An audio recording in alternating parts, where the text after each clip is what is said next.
What's up everyone? Hope your day has been going well. My name is Kyle, and today I wanted to talk about the carnivore diet and my experience doing 10 days straight on this diet. Now first things first, I'm going to be talking about the benefits, the downsides, why I stopped, and why I'm actually going to go back on the diet in the very near future. And if all that sounds good, then let's get right into it. Now the first benefit I realized was the satiation. This basically means like how full you get from the meal. And since it's such a nutrient dense food or food group with meat, since it has so much protein and so much fat, I found that after every single meal I was full and I didn't really need to eat anything after. I didn't have any snacks. I didn't have any meal within the next 5 hours really. In fact, I had basically 2 meals a day, and I'll go more into this part a little bit later in the video, but 2 meals a day, no snacks, and I was just fine. Some people may ask, why is that a benefit? And you could look at it from a bunch of different lenses. Number one is expenses. Typically, we look at meat and we're like, oh, that's so expensive. But then you look at something like the carnivore diet, which is completely meat-based, and you're thinking to yourself, how is that affordable whatsoever? But what I found out is it was actually less expensive than the typical food that we would get, and that is because we weren't buying any of these snacks. We were just focusing on the meals that we had to get. And to make it even more affordable, I would recommend buying in bulk. Huge recommendation, just a quick tip right there. Another benefit that comes with the satiation is you're gonna be full throughout the day pretty much. Or maybe not full, maybe that doesn't do it justice, but you're gonna be comfortable with how you've eaten, right? And this is good for a bunch of reasons. Number one, for me personally, in my experience,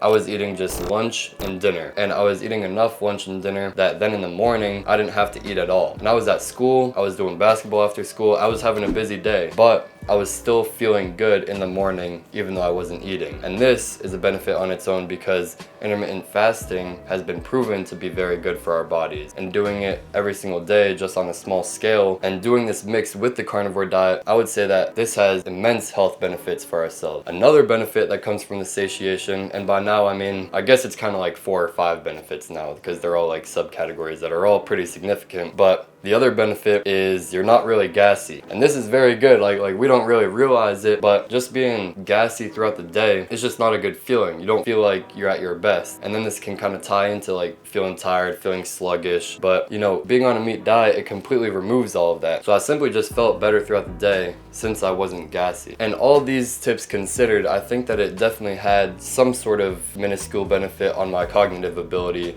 just with like the focus and things like that. And again, on a 10-day diet, it may not be as big as going on it for a long-term thing, but it was still definitely prevalent. But now this leads me on to both the negatives and why I temporarily stopped for now. And this is actually a very interesting thing. So in the beginning, I felt like very, very good. I felt not necessarily like superhuman thing like people will claim after, doing it for 2 months or a year or something like that. But I felt pretty good. I felt pretty much at the same energy, and I felt just more confident being on this new diet. So whether you want to say it's like an internal thing, that's definitely fair, but I felt the same energy, and I also had these other benefits that I already mentioned. But as the days progressed, going through both the end of the first week and then the beginning of the second week, I started to feel a little bit weird. And one of the things that was, or the main thing I should say, was whenever I stood up from like sitting for a while, I had that feeling of just like standing up too fast, if that makes sense, right? And I'm sure all of us can relate to this at some points. You stand up and then you kind of get a little bit dizzy and you feel like you got to sit back down just for a bit just to like regain your proper function. And this was oddly enough happening basically every time that I stood up. And again, it was like kind of concerning to me. I was looking into what could be the reasoning behind this, and I landed on the fact that in weeks 2 and 3 your blood sugar is lowering like crazy, all right, more than it ever naturally does, and both exponentially too, because in even the first beginning part of the week I felt this a little bit. It would happen sometimes when I just immediately stood up, but it definitely got progressively worse, I'd say. And so since my blood sugar was lowering, this actually has an effect on your mood. It can kind of make you a little bit more moody, a little bit more agitated more easily, but most prevalent for me was actually just the energy levels. And so this actually crashed my energy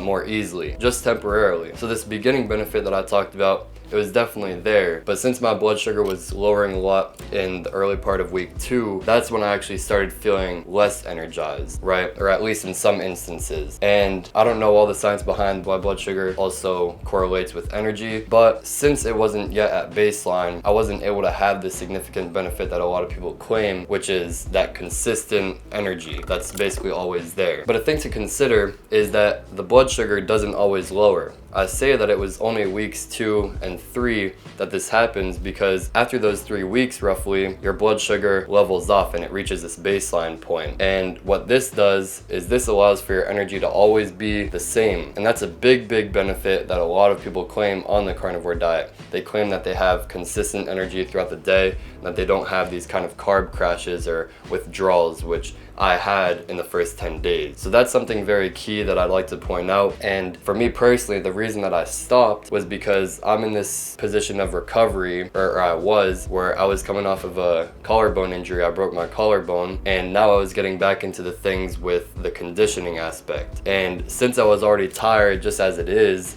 with normal things throughout the day, I was like, how am I gonna survive these kinds of workouts? Because I was doing very intense workouts on it throughout the whole challenge, right? I was doing conditioning, I was still playing basketball with my left hand, and in the later part of the challenge, I was actually able to shoot with my right hand, and it was just a lot to do, and I felt like it would be a little bit too risky to be doing this high intensity training while also having my blood sugar lower than it ever has been. So this was definitely the main reason why I temporarily stopped, but that being said, I still do want to go back on it in the future. Now, another negative that you could say is, you know, it's not as fun of a diet per se. A lot of people love meat, but a lot of people don't, and no matter who you are, you're gonna probably get sick of it at a certain point of the meat, or at least compared to the satisfaction that you would get with these kind of carbs and sugars. But that kind of goes without saying. And diets, and the whole perspective of why they exist, it's to get you better health benefits, right? It's to look at it from the perspective of, all right, food isn't necessarily supposed to be just I enjoy it, and on top of that, it's supposed to improve my health. Now, another negative you could look at is like the diarrhea, which I had in the later part of it, the beginning of the second week, but then again, I went off of it since I was only doing 10 days, so I don't know the period of how long it would last. There's definitely a bunch of variables that could go into it, but I also noticed that for the first 5 days, I didn't poop at all. Now, I don't know the science behind why this happens,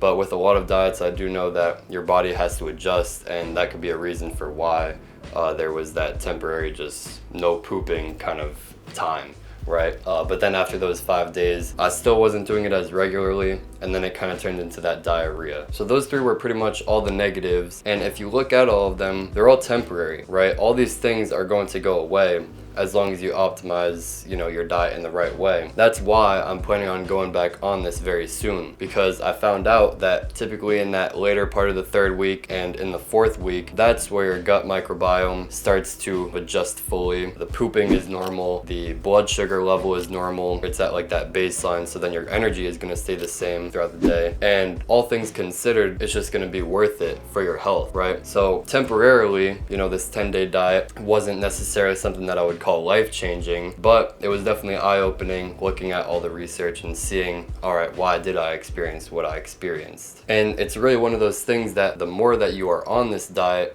the more things you'll realize, the more benefits you'll see, right? Because some people claim these chronic illnesses going away, and that's actually crazy if that's true, and there's testimonies to say that they are true, like thousands of them. So that's a very promising thing for me, because I have slight eczema just on my fingers that comes and goes, right? It's not super severe, but it would be nice to have that just completely gone forever. But now we get into the thing that's equally as important, which is making this kind of a consistent diet, because you got all meat and you have nothing but meat that you can have. So I want to kind of go over how I plan to make it more consistent, and how you can also make it more consistent to stay on this diet for the long run. A quick thing to address with this is people will be like, yo, there's science to show that in the long run, this isn't really a good diet to be on. But man, I've researched this for a good amount, and I would say that all of that is completely just nonsense that's just pulled out of thin air, all right? And there's other YouTubers who do stuff on carnivore diets, and they have better information than me on this, or they're more knowledgeable about it, so I'll look to them as a resource.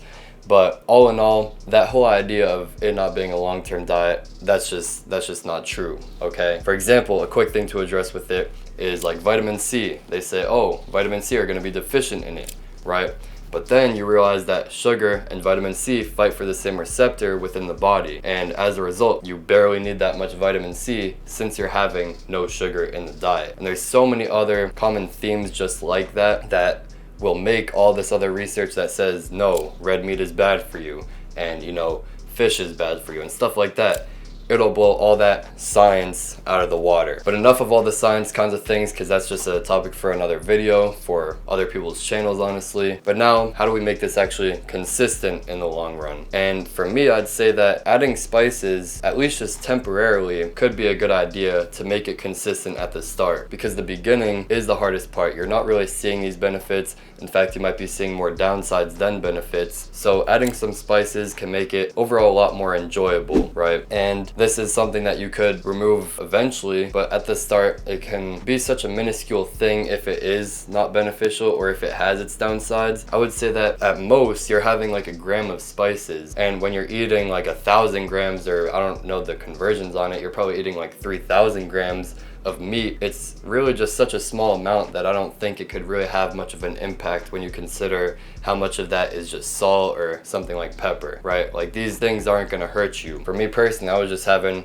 salt, water, and meat, and just adding something like pepper onto that. If it's a very small amount, I don't think that's gonna be any kind of deadly cause to you in the grand scheme of having the benefits of eating meat. Another thing I'd say is to eat the meat that you genuinely enjoy. Don't force yourself to have certain meats. For the most part, they're all so beneficial that you could pretty much just rely on like a few meats and be fine with just that. And this comes as a surprise because we've always been taught to, you know, have a diversity with our meals. But for meat, this is a different story. It's so nutrient dense that, you know, you really do need like 3 to 4, if even that, kinds of meats. There's people like Jordan Peterson who have just one, right? They just have like ground beef or maybe just different kinds of beef, and you'll be fine with just that. So enjoy the different kinds of cuts that you like, and enjoy the different kinds of meats that you like. There's no one size fits all with, oh, you need to eat this and you need to eat this and then you'll be good. Figure out what works for you, and it's basically something that you have to figure out on your own. Another thing I'd mention is the customization that you can actually do with it.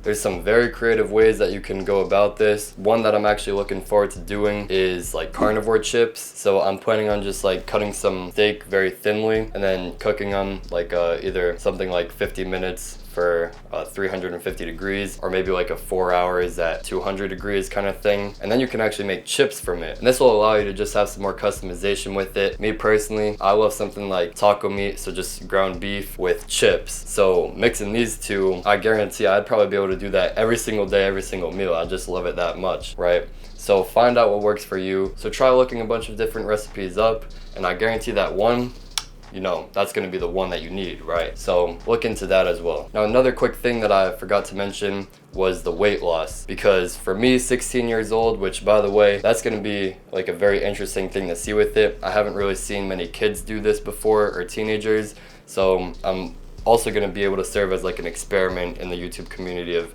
being like, yo, this dude did it when he was 16, and then, you know, he looked like this, or he was like that when he was 20 or whatever. I'm just kind of like a long-term experiment, you could look at it like, and I plan to make more videos on this kind of stuff. But going back to the topic, I lost 16 pounds, okay, which is absurd. Like, that's crazy in 10 days. Now, a lot of this, probably water weight. I drink literally 1.5 gallons of water a day, which that's like, what, 12 pounds, 13 pounds. So that could factor in a little bit, or a lot, because I pretty much gained that back in just 3 days. So I'm back at my like 180, 185 range, because I already range a lot with my weight as is. But this just gave me some crazy weight loss that I think for you, it could be beneficial if you're trying to go on weight loss. And the reason for that was because, again, I have school, and I can't really bring that much meat to school without it going bad. And then I have basketball practice right after school. And again, that's why I kind of want to wait after the season to go back on it. There's just a bunch of things to consider for your own individual needs. But all these things considered, when also looking at the satiation that I had from it, I'd say that was why I was in a caloric deficit to lose that much weight. And when I go back on it, I'm planning on just eating a lot more, and that'll bring me back to like my normal calorie intake that I should be having. Because I'm not really looking to lose weight, but from your perspective, since it's so filling, it could definitely be a great benefit. And right now, my camera's about to die. That was basically all I had to say. The carnivore diet, I'm gonna be going back on it. Yeah, subscribe to see all that video type stuff. All right, bye.